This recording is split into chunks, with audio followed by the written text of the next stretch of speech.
నమస్తే, welcome to RP7 TV news. NTR జిల్లా మైలవరం నియోజకవర్గం ఎన్డీఏ కూటమి అభ్యర్థి వసంత వెంకట కృష్ణ ప్రసాద్ కు మద్దతుగా కొండపల్లిలో ఆయన సతీమణి వసంత శిరీషతో కలిసి ప్రచారం నిర్వహించారు. మాజీ ఎమ్మెల్యే ఉండవల్లి శ్రీదేవి ఈ సందర్భంగా ఆమె మాట్లాడుతూ రాష్ట్ర పరిస్థితి ప్రస్తుతం అధ్వానంగా ఉందని, ఆ పరిస్థితి మారాలని, రాష్ట్రం అభివృద్ధి చెందాలంటే చంద్రబాబు నాయుడు ముఖ్యమంత్రి కావాలన్నారు. మైలవరం ఎమ్మెల్యే అభ్యర్థిగా పోటీ చేస్తున్న వసంత కృష్ణ ప్రసాద్ కు సైకిల్ గుర్తుపై ఓటు వేసి గెలిపించాలని, అదేవిధంగా పార్లమెంట్ అభ్యర్థిగా పోటీ చేస్తున్న కేసినేని చిన్నికి ప్రజలందరూ ఓటు వేసి అఖండ మెజార్టీతో గెలిపించాలని విజ్ఞప్తి చేశారు.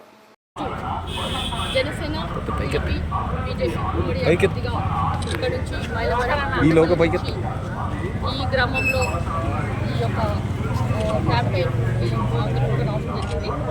అయితే ఈరోజు మరి ముఖ్యంగా కృష్ణప్రసాద్ గారి మిసెస్ శిరీష గారు ఇక్కడ ప్రజలందరూ కూడా అశేషమైన జనాలు ఈరోజు ఈ క్యాంపెయిన్లో భాగంగా 3 పార్టీల నుంచి విశేష మద్దతు ఉంది. ఎందుకంటే ఈరోజు మనం చూస్తే అసలు రోడ్లు బాగాలేదు. ఎవరన్నా ఇక్కడ ఒక వైసీపీగా వచ్చి కార్యకర్త కానీ ఎమ్మెల్యే కానీ ఇక్కడ తిరుగుతుంటే ప్రజలందరూ వాళ్ళు అడుగుతున్న క్వశ్చన్లకి పారిపోతున్నారు. ఎందుకంటే రోడ్లు బాగున్నాయా, లేకపోతే అమరావతి ఏం చేశారు, పోలవరం కొడగొట్టారు, మెగా డిఎస్సీ ఏది, ఇంటింటికి ఉద్యోగం అన్నారు, ఎక్కడ ఇచ్చారు, తర్వాత ఇక ప్రతి ఒక్క పథకాలు చూస్తే 200 యూనిట్లు ఉచిత కరెంట్ అన్నారు, అది ఎక్కడ పోయింది, తర్వాత సిపిఎస్ రద్దు అన్నారు. ఇవన్నీ కూడా చెప్పలేక వాళ్ళు ముఖం చాటేస్తున్న రోజులు మనం గమనిస్తున్నాం. ఈరోజు ఈ యొక్క మేనిఫెస్టో సూపర్ 6ని ముందుగా చంద్రబాబు నాయుడు గారు ప్రకటించి ఈరోజు ఉమ్మడి మేనిఫెస్టోని 3 days బిఫోర్ కూడా ప్రకటించడం జరిగింది. అందులో ఆ మేనిఫెస్టోలో భాగంగా మనం చూస్తే ఇప్పుడు అధికారంలో పార్టీ ఏం చేసింది అనే దానికి ప్రజలందరూ చూశారు. ఒక ఛాన్స్ అంటే ఎలాంటి పిడిగుద్దులు ఈరోజు ఎండ తీవ్రత ఎలా ఉందో మనందరం గమనించినాం. కానీ ఈ ఎండ తీవ్రత కంటే కూడా ఈ వైఎస్ఆర్ కాంగ్రెస్ పార్టీ యొక్క ఎండ తీవ్రత ఎక్కువైపోయి ఈరోజు రానున్న రోజుల్లో మే 13న ఈ యొక్క వైసీపీని మాడి మసయ్యే రోజు దగ్గరకు వస్తుందని ప్రజలందరూ కూడా చెప్తున్నారు. ఎందుకంటే ఈరోజు గమనిస్తున్న పరిస్థితి చూస్తే ఎక్కడ కూడా అసలు శ్వాస తీసుకుంటే కూడా దీనికన్నా పనిచేస్తారా అనే రోజులు ఈరోజు మనం గమనిస్తున్నాం. పొరపాటున జగన్ గారు గెలిస్తే ఇక్కడ ఊరూర్లు ఖాళీ అయిపోయే రోజులు కూడా దగ్గరలో రాబోతుంది. కనుక మీరందరూ కూడా ప్రజలందరికీ ఈరోజు మనం విజ్ఞప్తి చేస్తుంది ఏంటంటే మనకు వచ్చే ఈ యొక్క పథకాలు ఏదైతే ఉందో ఇక మహిళా శక్తి కనుక మనం చూస్తే 3 గ్యాస్ సిలిండర్ ఫ్రీ అంటున్నారు. తర్వాత బస్సు ట్రావెల్ ఏదైతే ఉందో అది మహిళలకి ఫ్రీ. అంతేకాకుండా ఇంటింటికి కుళాయి, ఇప్పుడే అసలు వాటర్ ప్రాబ్లం ప్రతి చోట కూడా ట్యాంకర్స్ తెప్పించుకునే రోజు, అలా కాకుండా కుళాయి కనెక్షన్ ఇంటింటికి ఇస్తానంటాం.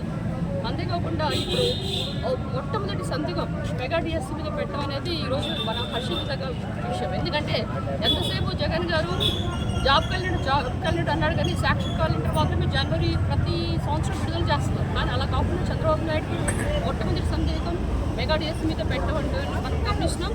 అంతేకాకుండా ఇప్పుడు యువతకు ఉద్యోగాలు లేవు. అందరూ కూడా ఏదో వాలంటీర్స్ అనుకుంటూ 5,000 తీసుకుంటున్నారు. కానీ ఆ వాలంటీర్కి గౌరవం 10,000 చేస్తున్నారు. ఈరోజు ప్రతి ఒక్క చోట కూడా వాళ్ళు చెప్తుంది ఏంటి, చంద్రబాబు నాయుడు గారు వస్తే పథకాలన్నీ ఆగిపోతాయి. అలా ఆగిపోండి, పథకాలన్నీ కూడా ఇంకా గొప్పగా ప్రతి ఒక్కరు కూడా దాని వేతనాలు పెంచడం మనం గమనించాలి. పెన్షన్ 4,000, అంతేకాకుండా ఈ యొక్క ఎవరైతే వికలాంగులు ఉన్నారో వాళ్ళకి పెన్షన్ 6,000 చేయడం, అంతేకాకుండా ఎస్సీ, ఎస్టీ, బీసీ, మైనారిటీస్ వీళ్ళందరూ కూడా ఇప్పుడు చెప్తున్నారు మాకు హజ్ యాత్ర లేదు, మాకు షాదీ ఖానాలు లేవు, మాకు దుల్హన్ కానుకలు లేవు. అవన్నీ కాకుండా వీళ్ళందరూ కూడా ₹1,00,000 ఇస్తారని చెప్పడం, అంతేకాకుండా ప్రతి ఒక్కళ్ళు కూడా ఈ హజ్ యాత్ర ఏదైతే పథకాలు ఉందో అవన్నీ కూడా రివైవ్ చేస్తూ ఈ పథకాలన్నీ కూడా ముందుగా ఎంతో గొప్పగా సూపర్ 6 అంటే మనకు క్రికెట్లో 6 కొడితే మనందరూ ఎంతో సంతోషపడతాం. కానీ ఎప్పుడైతే ఆ బాల్ క్రికెట్ గ్రౌండ్ దాడుతుందో దాన్ని మనము సూపర్ 6 అంటాం. కనుక ఆ విధంగా ఈ సూపర్ 6 కాస్త ఇంకా సూపర్ 8 అనే మాదిరిగా ఈరోజు ఎంతో బాగా ఉన్నాయి మేనిఫెస్టో. కనుక మేనిఫెస్టో చూస్తే ఇక్కడ ఉన్న వాళ్ళందరూ కూడా చంద్రబాబు నాయుడు గారు వస్తేనే ప్రతి ఒక్క మనిషికి సంక్షేమం, అభివృద్ధి 2 కళ్ళుగా ఆయన చేయగలడు. అంత అనుభవం వ్యక్తి మనకి సీఎంగా కావాలి. ఎప్పుడైతే ఈ అప్పుల ఆంధ్రప్రదేశ్, అంధకార ఆంధ్రప్రదేశ్, కరెంట్ ఛార్జీలు ఇలా పెరగడం అనేది తగ్గాలి అంటే మళ్ళీ చంద్రబాబు నాయుడు గారు కావాలి. చంద్రబాబు నాయుడు గారు సీఎం కావాలంటే ఇక్కడ ఎమ్మెల్యే ఎవరు రావాలి, వసంత కృష్ణప్రసాద్ గారు కావాలి అని ప్రతి ఒక్కరు మేము వెళ్ళకముందే వాళ్ళే చెప్తున్నారు. ఈ విధంగా చూస్తుంటే వసంత కృష్ణప్రసాద్ గారు భారీగా 50,000 పైన చిలుపు మెజార్టీతో గెలిచేటట్టు మనకు కనిపిస్తుంది.